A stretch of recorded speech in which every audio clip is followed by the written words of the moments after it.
ইনশাআল্লাহ সাম্রাজ্যবাদী অস্ত্র ব্যবসায়ী পরাশক্তিত রাষ্ট্রগুলি মধ্যপ্রাচ্যে অনেক কিছু করতে পারলেও আমার প্রিয় জন্মভূমি বাংলার মাটিতে এদের কালো থাবা ওরা দিতে পারবে না।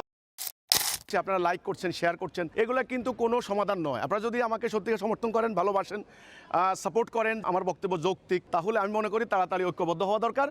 ঐক্যবদ্ধ হয়ে একটা দুর্বার আন্দোলন গড়া উচিত।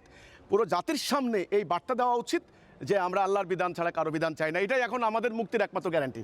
কাজে যারা আমার ওই কোটি কোটি ভক্ত লাইক দিচ্ছেন, তাদেরকে তাওহীদের উপর ঐক্যবদ্ধ হওয়ার জন্য আমি আহ্বান জানাচ্ছি। আর আজকের এই সুপ্রিম কোর্টের এই অঙ্গন থেকে আমি সবাইকে ধন্যবাদ জানাচ্ছি। সুপ্রিম কোর্টের এই অঙ্গনে বিচারপতি, অবসরপ্রাপ্ত বিচারপতি, আইনজীবী, ব্যারিস্টার, তারা হলো সাবেক ডিআইজি বা অনেকে কথা বলেছেন আল্লাহর আইন, আল্লাহর বিধানের পক্ষে, অনেকে মানে রায় দিয়েছেন, অনেকে বলেছেন যে এই ব্যাপারটা জাতির সামনে ক্লিয়ার করা দরকার। তাওহীদ ভিত্তিক সমাজ ব্যবস্থা আপনারা কীভাবে চান?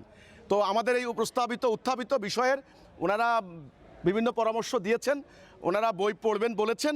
আমি অত্যন্ত আনন্দিত হয়েছি যে বাংলাদেশের একটা সুপ্রিম কোর্টের মতো জায়গায় ওনারা বিজ্ঞ আইনজীবীরা তারা এখানে এসে আলাপ আলোচনা করেছেন। আগামী দিন বিশ্ব সংকট কী হতে পারে, বাংলাদেশের সংকট কী হতে পারে, ইরানে মার্কিন হামলা, এই ধরনের ব্যাপারগুলি নিয়েও কিন্তু আলোচনা হয়েছে। আমি দেখলাম যে আমাদের বিজ্ঞ আইনজীবীরা যথেষ্ট সচেতন, কোরআন সম্পর্কে অভিজ্ঞ, ইসলাম সম্পর্কে ওনাদের অনেক জানাশোনা আছে এবং তারা আল্লাহর দ্বীনের পক্ষে তাদের একটা অনুভূতি আছে, একটা সাপোর্ট আছে।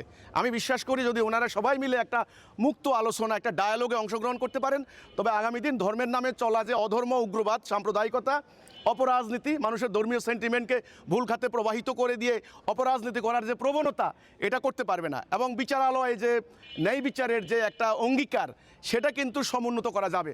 সেই প্রস্তাবনা আমি দিয়েছি আজকের এই সেমিনারে। অনেক বিজ্ঞ আইনজীবী সে কথা তারা বলেছেন। কাজে আমি আশাবাদী, ইনশাল্লাহ আমি আশাবাদী বাংলাদেশ আগামী দিন একটা রাইট ট্র্যাকে চলবে, সঠিক আদর্শের উপরে মানে শক্তিশালী একটা জাতিসত্তা গড়ে উঠবে ইনশাল্লাহ। সাম্রাজ্যবাদী অস্ত্র ব্যবসায়ী পরাশক্তিত রাষ্ট্রগুলি মধ্যপ্রাচ্যে অনেক কিছু করতে পারলেও আমার প্রিয় জন্মভূমি বাংলার মাটিতে এদের কালো থাবা ওরা দিতে পারবে না ইনশাল্লাহ। এই ব্যাপারে আমি শতভাগ নিশ্চিত ইনশাল্লাহ।